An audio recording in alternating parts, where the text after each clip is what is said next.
হরে কৃষ্ণ। শ্রীমদ্ ভগবদ্ গীতার অষ্টাদশ অধ্যায় মোক্ষযোগের 16 নম্বর শ্লোক।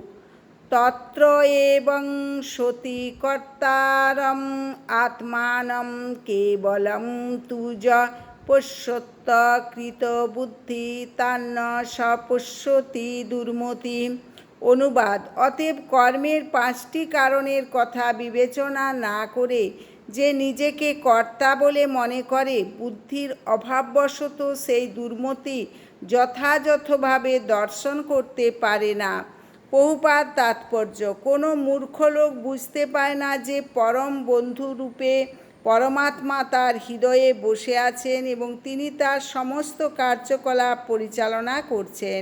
যদিও কর্মক্ষেত্র, কর্মকর্তা, প্রচেষ্টা ও ইন্দ্রিয়সমূহ এই 4টি হচ্ছে জড় কারণ, কিন্তু পরম কারণ হচ্ছেন পরম পুরুষোত্তম ভগবান।